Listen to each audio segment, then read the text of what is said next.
Hi, is this on? I think this is on. Okay, so for those of you who don't know me, I'm Mandy Hank, and I run a small nonprofit called Totoha, and we host the Creative Commons chapter for Aotearoa New Zealand.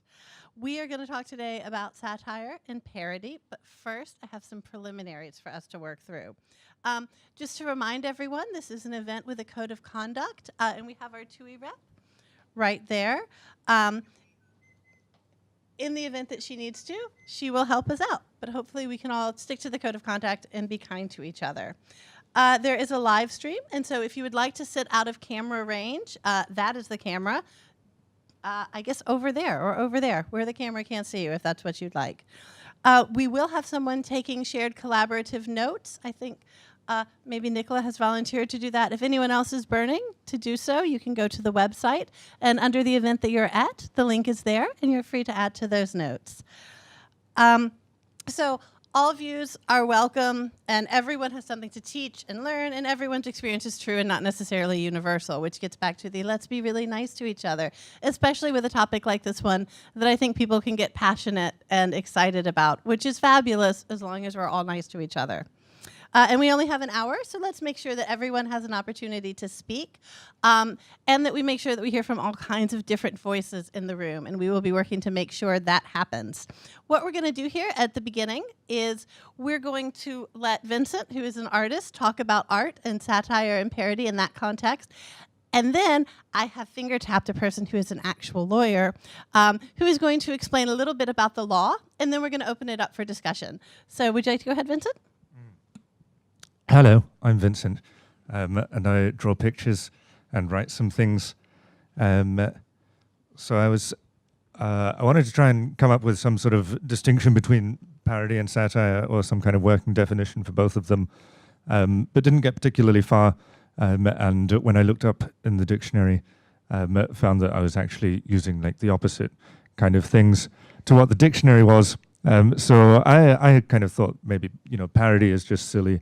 Whereas satire sometimes isn't funny at all. However, the dictionary says that satire is using humor to point out the flaws in something, whereas parody is simply copying the tropes and the style of it. But where the dictionary and I both agreed is that satire carries a point, and the purpose of satire is to say something about society or to say something about a particular thing, whereas parody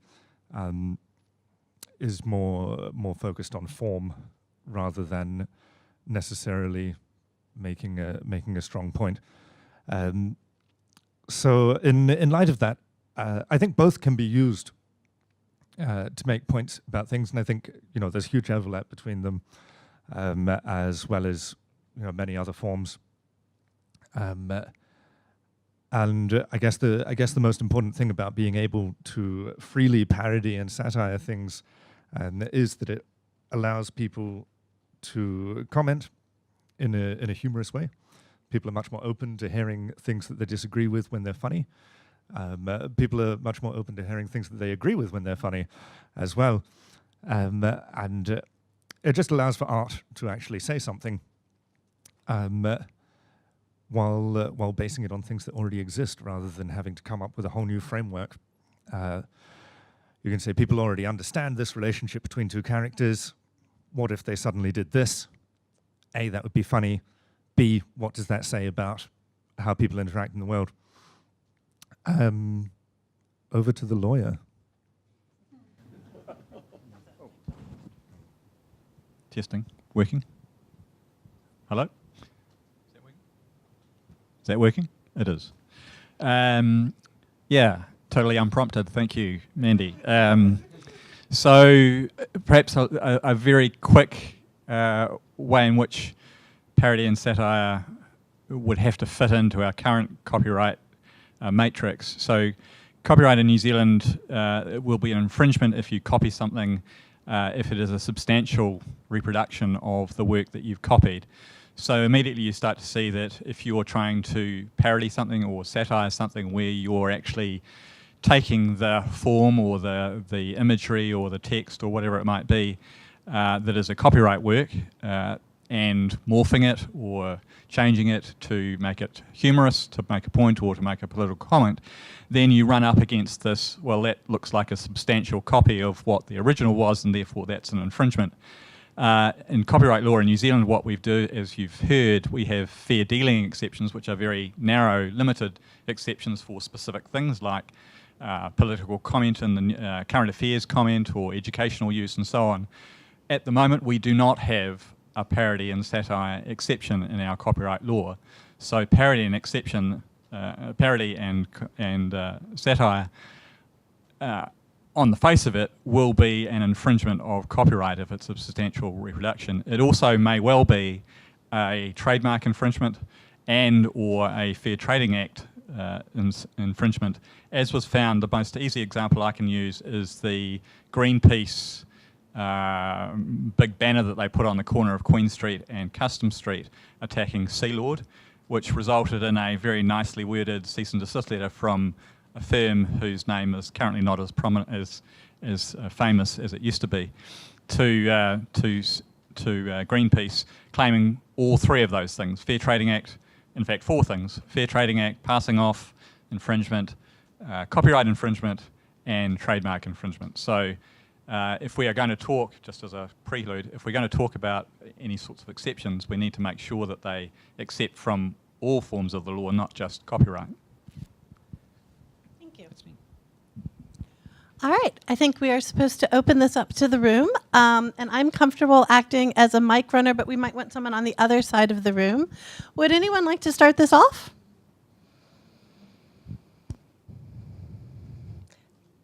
Does anyone here make parody or satire in the course of their art making?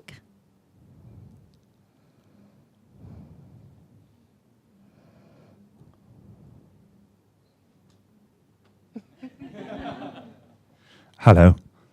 I don't do a lot of parody or satire, but I get involved with it from time to time and mostly draw cartoons and stuff. And I think, in a sense, all gags are a form of parody or a form of satire, because the way that most jokes work is that they set you up with an expectation and then they reverse that expectation or they let it down in some way. I'm very interested in subverting that, so that you just start with the subversion and then work your way down to the assumptions, or just have one out of the 3 bits and none of the others. But it's sort of they all draw on assumed experiences and familiarity with pop culture. I did a little strip for a little while called Mr. Garfield, which was a sort of parody of Garfield, except he was a man who lived in a little box with a blanket and stuff, and basically just copying this. Garfield only has about 4 gags in all of its 30, 40, 50, 60-year existence.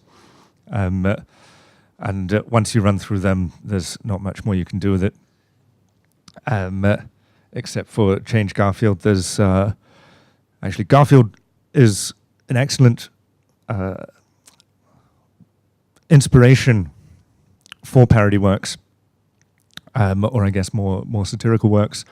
There's you may have seen Garfield minus Garfield, where someone has taken Garfield strips and removed Garfield from them.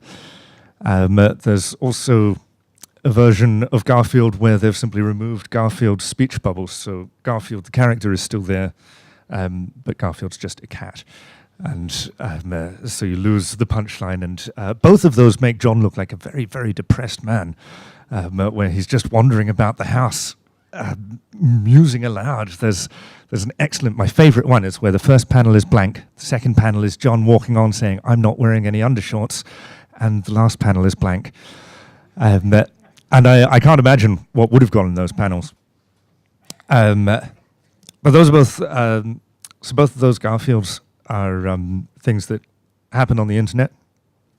And they're kind of meme-ish. And one of the things that we've talked about is that essentially under current copyright laws in New Zealand, memes are illegal, because almost all memes take the form of an image or a clip from an existing work, television show, or a photograph, or a bit of The Simpsons or something, and then alter it by putting different text over it, or by taking bits of that image and putting it with other bits of image and referencing them together. So, although you may not think of memes as parody or as satire, that's essentially what they are. And again, under current laws, they're not technically legal. Does anyone want to talk about that? Does anyone? Oh, where was that? Is this working? Fine. I'm just kind of curious to find out more and ask some questions here, especially with the lawyer here. But what I'm picking up so far, yeah, okay, good. I won't be charged. That's great. I'm feeling a little confused. I had assumed that there was a certain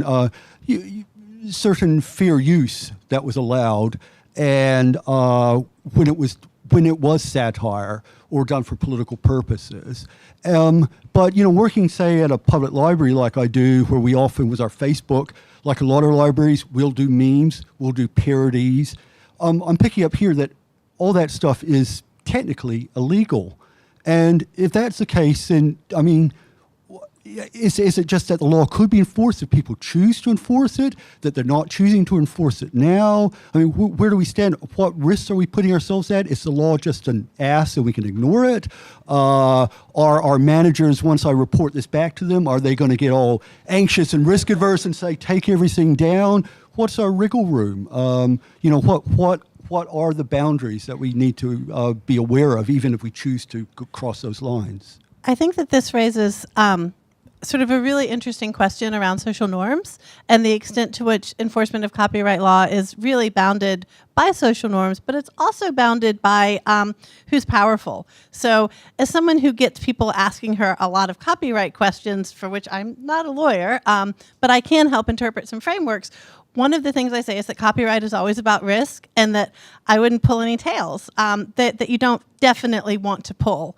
So the question then becomes, is if we don't have specific legal frameworks in place protecting it, whose rights get protected, and under what circumstances, which might be a really good way to sort of pull this back and say, so if we're thinking about satire and parody in a New Zealand context and making sure that maybe what you do is permitted and that your library is managing risk well, whose interests should we think about, and what might a framework look like?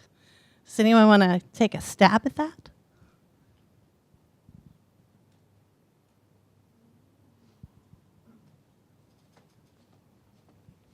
Thanks. So this might be a slight red herring, but on that thought, because my name's Colin, I work at Radio New Zealand and do a program where we review the media, so I make rich and heavy use of that what I assume is an exemption to take things for the purpose of criticism and review. And I've been doing it a while now, and always felt like, well, when something's broadcast, by a major news company on the air, over the air, people can see it. The airwaves are licensed for public use, effectively, governed by the law and so on, and that it seems fair intuitively to take anything that they've thrown out there because they want an audience for it. Now that so much stuff is created online only, maybe people's podcasts, even the podcasts created now by people working for major media companies, it feels a little different in that, to receive this stuff online, you have to have an ISP, you have to have a commercial arrangement. It's not quite the same as things being broadcast. And, sometimes I feel like maybe it is unfair that you're taking people's work and using it in that way. Usually if you're only using a snippet, you're referencing a creative work, generally you'd think, well, if people are going to hear about this, unless it's highly critical, damaging to its reputation, which is a whole other legal issue, then no one would be unhappy about it. But if there was to be a satire parody exemption for what you're allowed to take from what we might call mainstream media, do you think that would make a difference? Would it make a difference to you? It's like if you feel like you're lifting something from a major media company who've thrown it out on the air, well, that's fine. If it's someone's online creation, maybe they sweat it over, didn't get paid much, perhaps it's a little tougher. might be legal boundaries there too. Well, definitely in terms of smaller creators and stuff, I think there is a lot more just kind of, what's the word? Risk aversion? Yeah. You don't want to, I was thinking just like more politeness between people. Like you don't want to take someone's work that they're just working on themselves and putting online. Whereas, like you say, big media things, they're putting it out there, they're making billions of dollars. You know, who cares if Disney's upset that I drew a picture of Aladdin? But it's which is I think something my personal view on copyright is very much to do with people getting compensating for what they're doing, and basically people being able to survive. And you know, at the moment, if you work in a creative field, then you need to be able to protect what you're doing, so that you can ensure that you're making enough money off it to survive. And if it weren't an issue of being able to get money from what you're producing, then I don't see why anyone should be bothered by other people interacting with it. Yeah. So I think, yeah, definitely just smaller producers, it's sort of you're more aware that you're interacting with a person and that it's going to directly affect them in some way if you're using their work. Has anyone else got something to add? In what ways do we see parody and satire affecting? In what ways do we see parody and satire affecting the marketability, the popularity of the original work? And well, like they were saying at the launch of the report just before, there doesn't seem to be a big impact. And if anything, parodying things or satirizing things gives people an impetus to seek out the original work. Or, you know, if you enjoy a parody of something, then maybe it's because it's a good song or something, and you might want to hear more music by the original artist. Or if you wanted to do some more things, you know, you may seek out. Or if you're puzzled and you think, well, obviously they're satirizing something here, what is it? Yeah, if you want to find more context, or you want to understand it better, which is again something that we talked about with memes before, where it's you know, the most likely effect in terms of the original work is that you're going to want to watch the TV show or whatever, so that you can understand the meme better and interact with other people. And at least in that sense, it's a very social thing rather than a corporate or a commercial thing.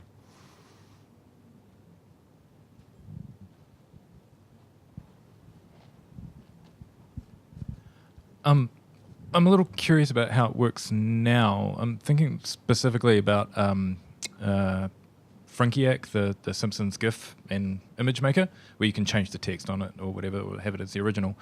That, as far as I'm aware, is endorsed. It wasn't created by 20th Century Fox, but it is at least, you know, has not been taken down by them. But then how does that work in a country like New Zealand, where the rights have been sold on to X broadcaster?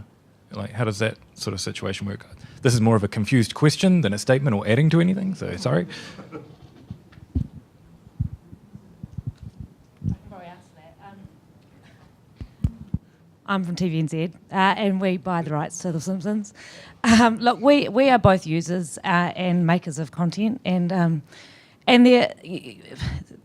where it impacts your rights, where any use of copyright impacts your rights, then that's when you want to take action over that. But parody and satire does tend to be one where there's an acceptance on. I mean, we in MediaWorks seem to have a sort of an unspoken rule that we can have sort of shows which might use each other's content. John and Ben is quite a good example where they might use content from our shows and use it in a comedic way, a parody satire way. And vice versa, you know, there's been times when we've taken the same kind of approach where where it's almost there's an unwritten agreement, I suppose, between us that is it's accepted. So I think there's absolutely. I mean, we take no issue with Simpsons with that kind of those kind of activations, and as you say, they're under fair use in the original territory. So it's just common sense, and it is absolutely, if it is impacting the value you get from the rights, and you do something about it. But all of that stuff, increases people's engagement with The Simpsons, and therefore more likely to watch it on our platforms, which is great.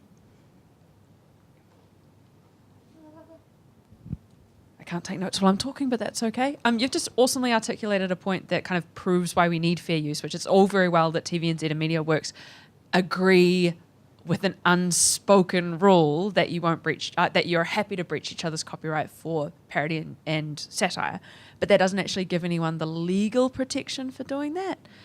So it's an awesome position to take, but if the law isn't going to back you up, that leads people into an environment of uncertainty. Because what if TVNZ accidentally takes something from something other than MediaWorks, not realizing they've strayed into somewhere that they didn't have an unspoken agreement about, and end up in legal strife because they're used to this back and forth friendship. Yeah, so absolutely, you've got to have respect for the law and for acting within the law. I think fair dealing could be expanded to include a parody and satire defence. I don't think it needs to be part of a fair use framework, but it could become an exception under that. But absolutely, I mean, you need to respect the law that you're working under, and I'm not saying that Television New Zealand doesn't, and I wouldn't want that to be taken out of context. But we would be absolutely very mindful of who and how we're doing that. Does anyone else want to add something? Just a general comment that this is great now. I mean, we're all extremely reasonable now, but Television New Zealand and its private sector competitors, or as I like to think of them, the old and not yet where it's dead media, are going to be faced with increasing cost constraints as people move to consume new formats which aren't yours. So I wouldn't like to say that the history of your extremely generous and noble oversight of what the law says at the moment could be construed to continue into the future.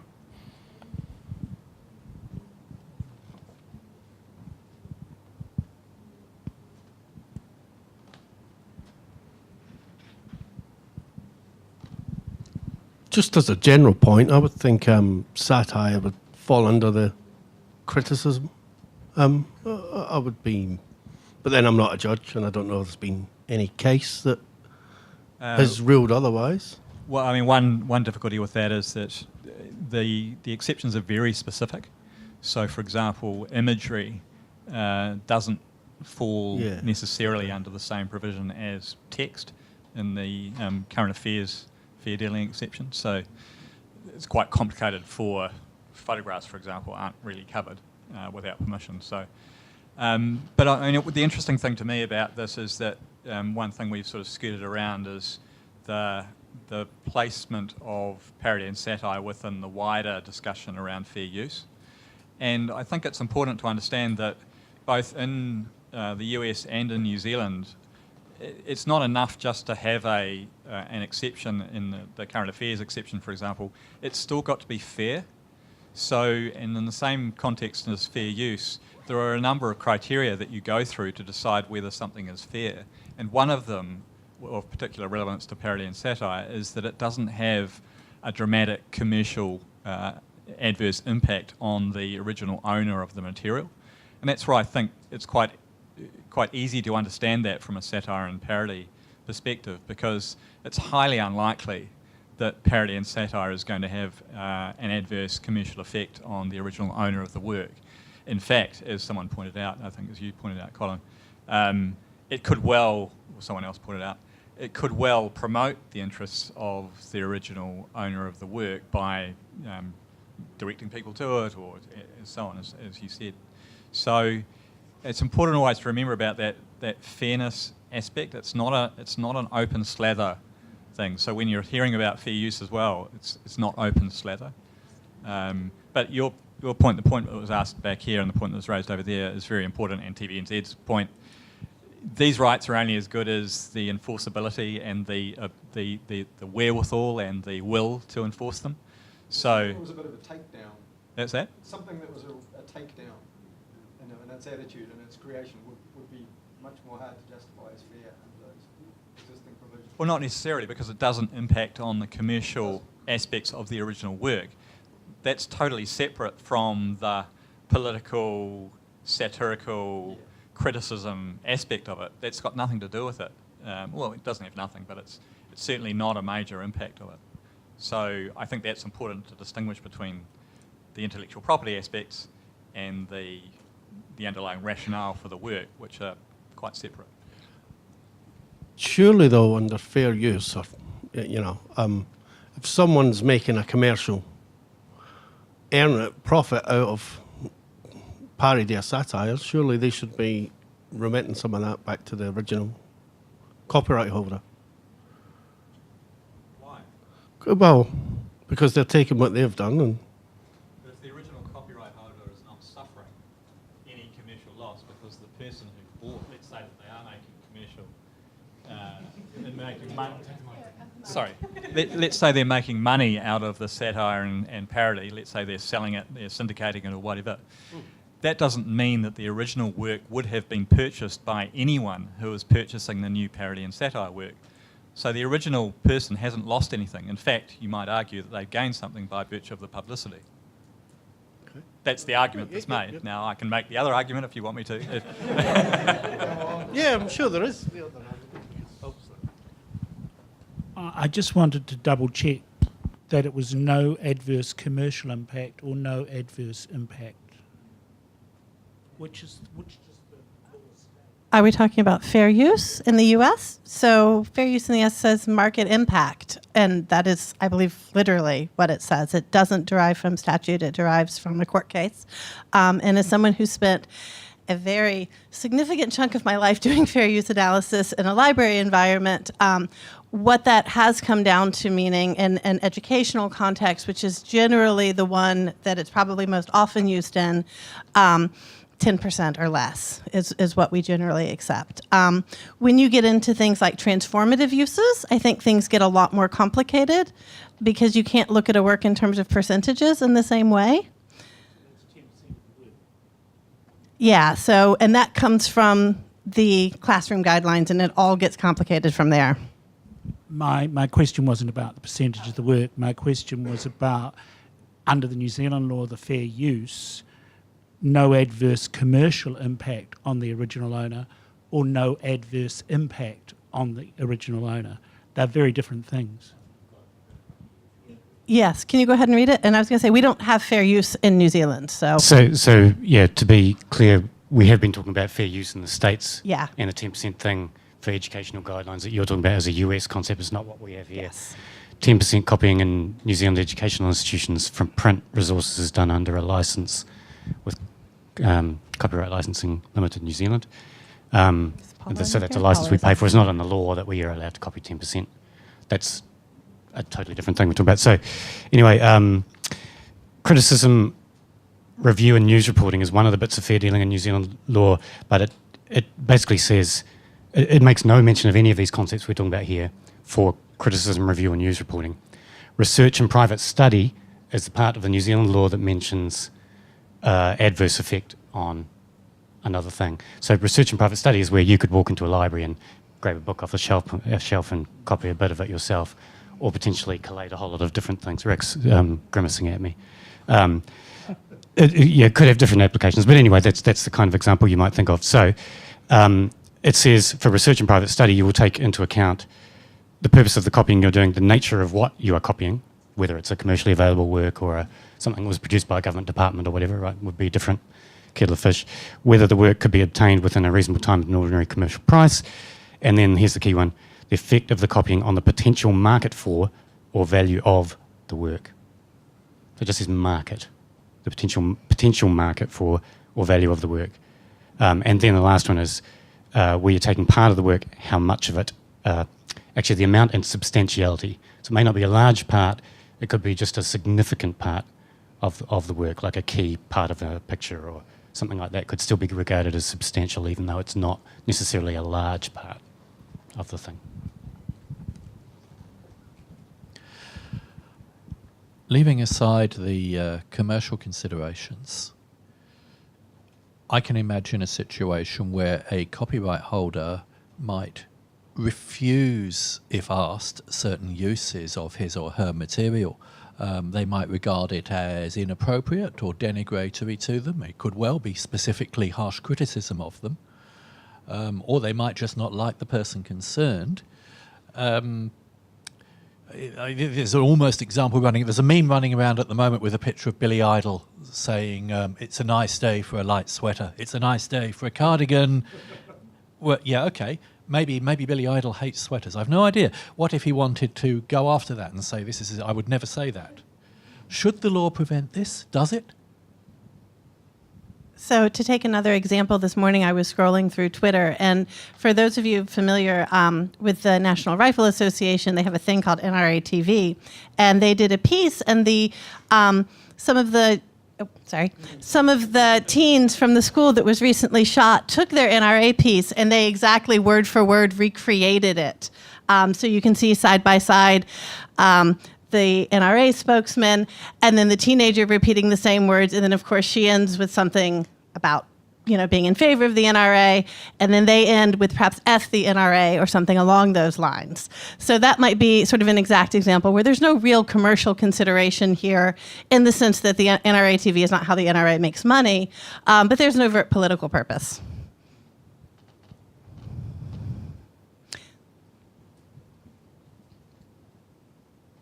I'm still confused. What about if you're dealing with a TV program that people are satirizing, Mike Hoskins, something like that? Could it not be argued that that if the satire is persistent and popular enough, that it's harming the brand and therefore harming the commercial interest of it? Does that fall under the is that something that's able to be stopped? I mean, satire, it seemed to me, we're relying too much on this argument that satire is going to, in the back door, help a profitability and profile of something. But of course, often with political satire, you might be really strongly going for something that has a public platform in the press or on TV, but that's bound up with commercial interests, and it could be argued that, in fact, you are impacting on that. I think the question is, how do we want to weigh those values? Might be sort of a response. In the case of Mike Hoskins, Television New Zealand will probably make you. Yeah, exactly. Thanks, Colin. I wasn't.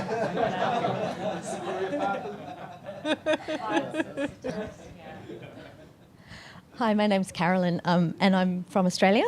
We have a parody and satire exception, and we also have a moral rights regime, which is sort of how those sort of questions, I reconcile at least that you've got the economic right in your copyright. So, for example, the example you just gave, you probably couldn't stop particular types of satire against your work purely on economic grounds.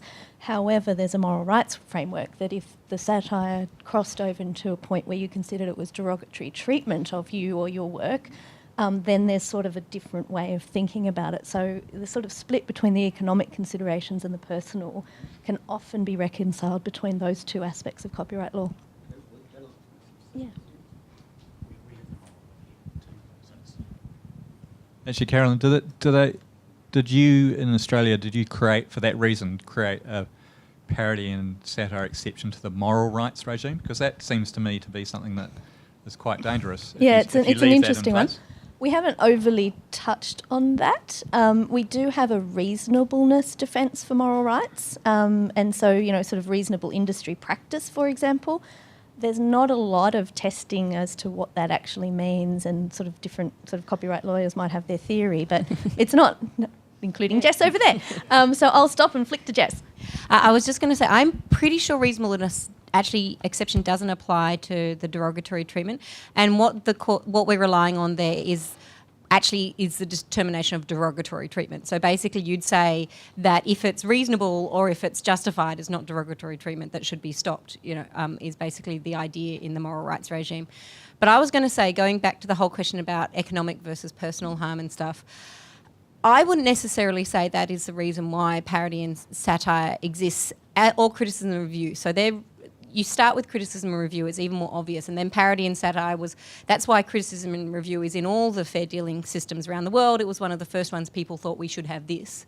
And parody and satire is kind of like an extension of that, let's say. It's very similar logic, and it's as things have gone on, we've gone, oh, we need this one too.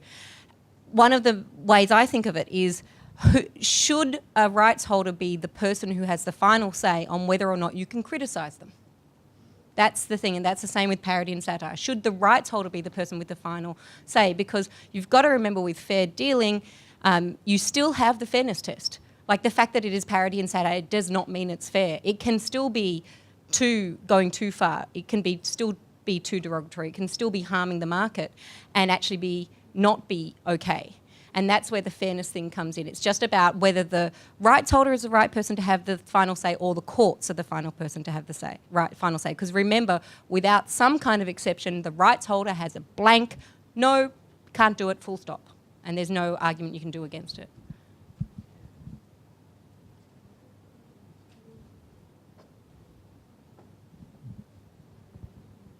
And I think that that kind of comes back a bit to what we were talking about with TVNZ before as well, where without specific legal guidelines about what is and isn't acceptable, then it comes down to things like corporations and rights holders who have no legal framework to decide whether or not they're going to go after someone or whether or not they're going to accept certain things.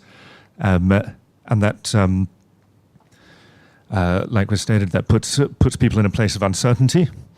So you don't know whether or not you can do something, whether or not people are going to attack you for it. And it also just puts a lot of power in the hands of people who obviously have their own interests at heart, rather than the interests of society freely creating things.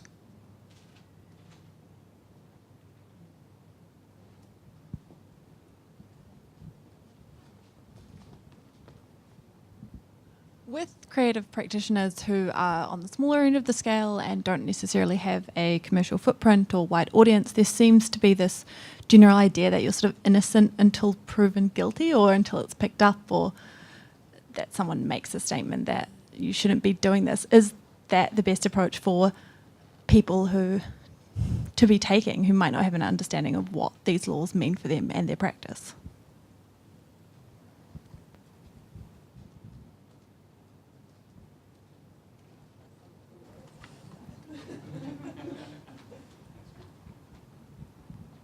I think that's probably a generally true thing to say. It's only once it becomes important enough, if you like, for someone to take notice of it, that the risk element starts getting greater.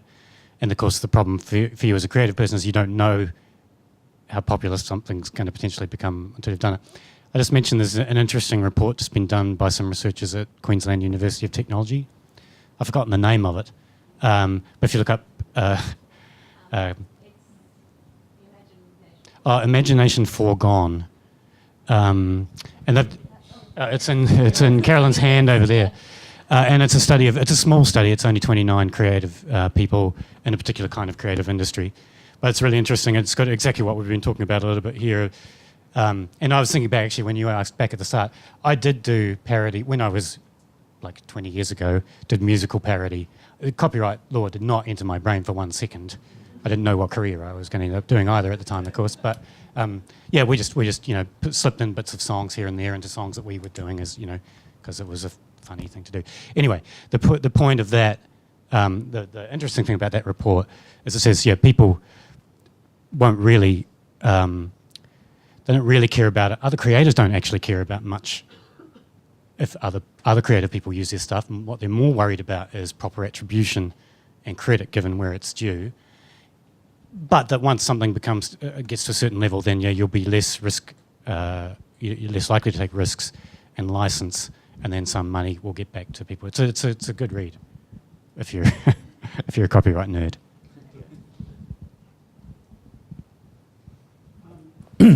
another aspect that I think you need to think about is that freedom of artistic expression is actually a part of the New Zealand law and New Zealand environment. And in fact, Creative New Zealand's one of its purposes is to ensure there is freedom of artistic expression in New Zealand.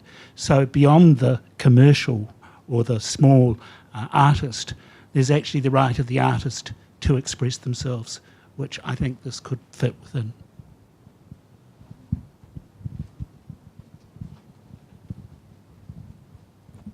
I think that's a broader question than parody and satire. We're getting into creative expression more generally and appropriation art and those sorts of things, which actually this report I'm talking about is talking more broadly than parody and satire. But I don't think copyright law actually provides any freedom whatsoever for artists in New Zealand. It's bigger than the parody and satire I think we're talking about today. But if I'm an artist, I would have to rely on criticism or review as a defence if someone objected to my incorporating their own artwork into mine as an element of mine. There's nothing that says under copyright law that I'm allowed to take your thing unless I've got some specific exception that would allow me to do that. There's no it's art kind of exception. And that's actually been one of the issues that's been raised throughout some of the recent copyright debates in Australia, because one of the questions that we are considering is should we move to a more open-ended, flexible exception.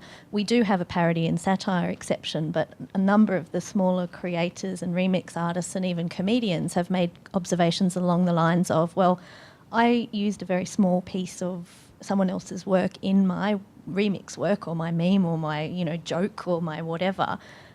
It actually wasn't specifically for the purpose of satire, and it wasn't specifically for the purposes of parody as they are legally defined. They were for an artistic reason that might be a social commentary or a political commentary, or just because it was funny.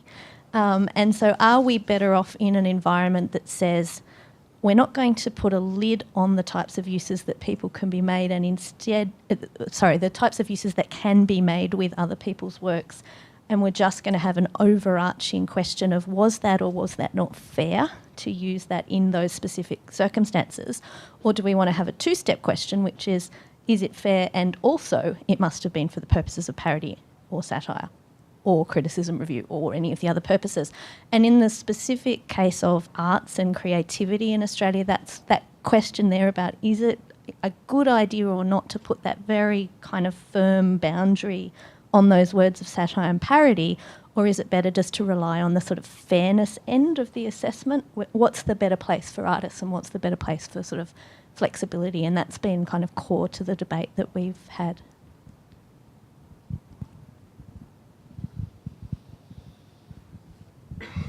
Does anyone who hasn't had a go yet want to have a turn?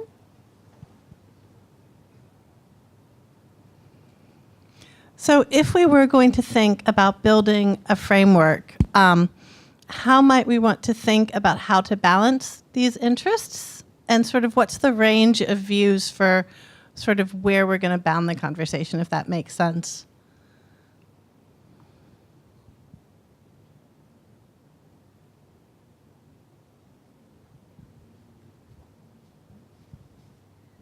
This is just for the sake of helping flow conversation. For example, in the US, my understanding, I'm trying to remember which is which. I think that they've got court cases on parody, but they don't have them on satire. And there's this whole thing about whether or not satire is allowed, and that's why the Australian legislature said parody or satire or something. There's that kind of thing. So the question is, do we want to divide things up like that? Like, are there other words we think? That kind of stuff.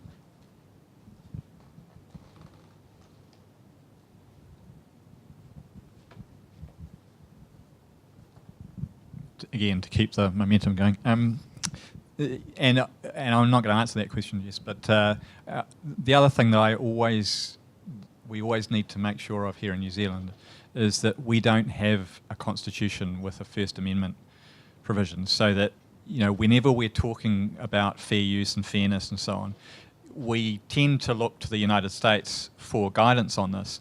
But the United States relies on a huge jurisprudence around free speech, which we just don't have. So we need to be really careful when we're doing it, and Australia is finding this with the debate around the same issue, is that you struggle a bit to work out how to define these things when the United States is so used to debating it, when we're not.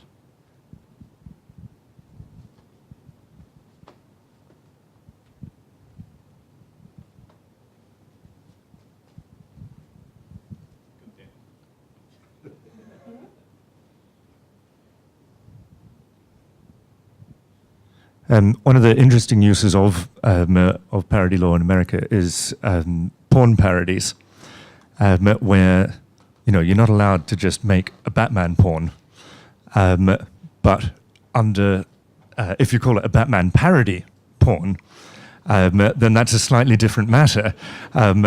You can pass it off as being this isn't meant to be taken seriously. This is this is some kind of critique on it, or it's meant to say something about Batman through pornography. And I think what you were saying about if you were to do something satirical at the moment in New Zealand, you could potentially defend it by passing it off as criticism, or as an educational thing or something. And I think that's kind of a way that these kind of laws and these kind of legislations can be like, an allowance for criticism can let a certain amount of satire slip through. An allowance for satire may open the door for other things to slip in at the back. And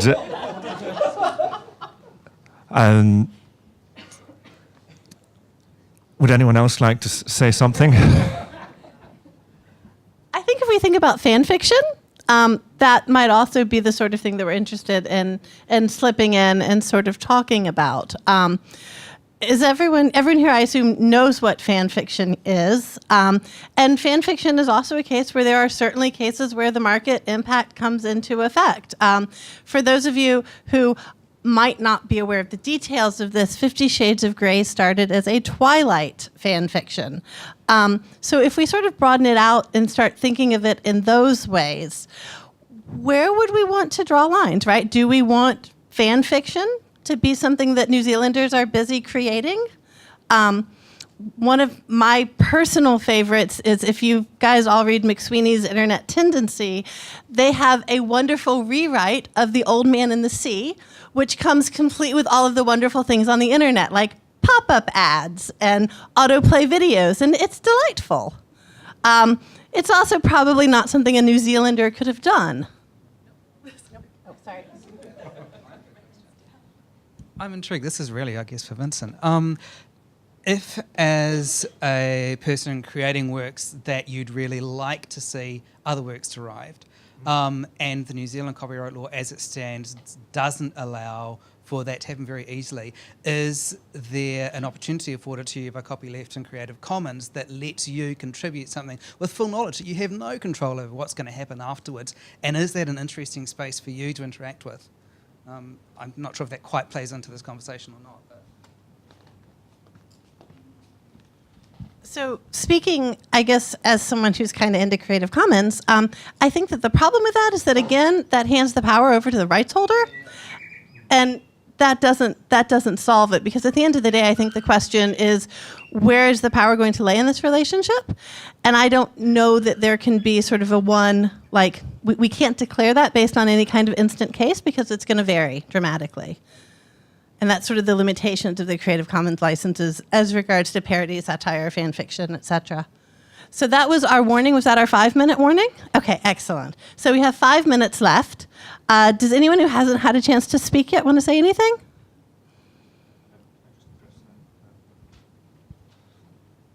Essentially, what Mandy said, but in my case, very much keen to frequently, explicitly state, feel free to take this and do what you want with it.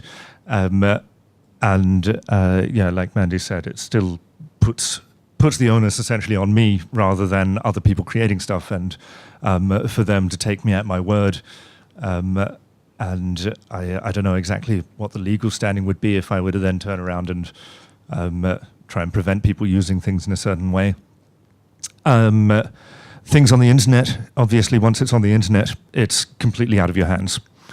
And that's something that we've seen with Pepe the Frog, who, for those who aren't aware, he was a character that was just in an online comic, and he became a meme, and then once reaching a sort of apex of memedom, was hijacked by the alt-right or Nazis, and they started to use him as an icon for themselves. And so the guy who created this character, in the end, had to come out and explicitly say, I made this character. It's now being used by people whom I utterly disagree with, and he actually killed off that character canonically in his comic, which is sort of all he could do at that point. And I think when you've got a huge body of people constantly reappropriating things and making new images of it, there's not really a legal recourse where you can just chase up every Nazi in America and have them up over copyright. Does anyone clever here want to talk about moral rights? Oh no, will you say what you were going to say and then I'll ask about moral rights? Because mine's going off on a totally different angle.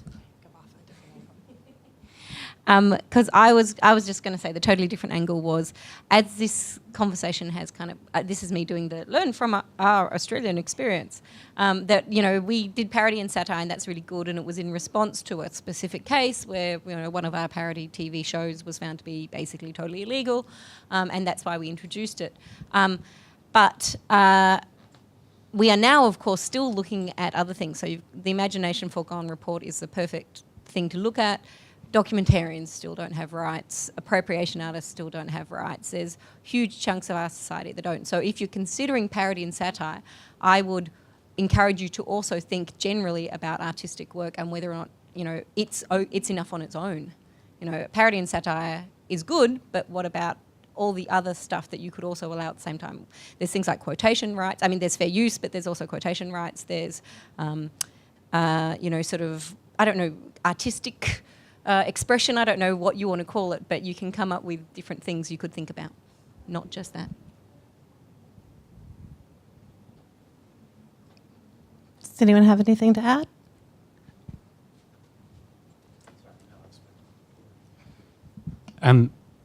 I think it's important to remember there will never be certainty. These are always principles. We've sort of said, people will have a certain framework within which to operate. They'll have a different defence that they could make in a court of law, but they won't actually have certainty, because there's always going to be difficulty in drawing a line between what's just a plain rip-off and what's a parody. If you copied something that actually wasn't that famous and your thing became a lot more famous and you made a lot more money than the thing, you were actually just ripping it off, because a parody inherently means you're commenting on the silliness or something of an original thing that has become a thing. Anyway, so my point is, whatever statute we came up with to do with parody and satire, or more broadly the artistic sort of principles that Jess is talking about, there's still going to be uncertainty. It's not that you can come up with something that will cover everything. They're just principles, and it will still be up to courts to kind of put definitions around those things.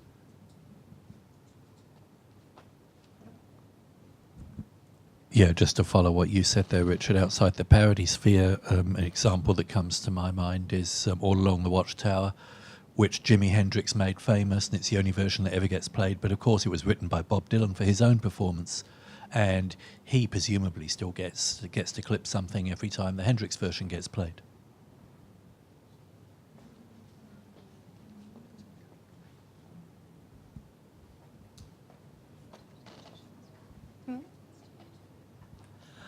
So I think that is actually our time. Thank you all for joining us here. I hope this was an interesting conversation. And I think as we go forward with the copyright review, thinking about what we can do to protect artistic expression, support the economic needs of artists, and come up with something that is going to be a good system for New Zealand, which is not America. So thank you. Oh, there's a community room, so if you guys would like to go and add things to that, I don't actually know where it is, but you could ask someone. 2 doors that way.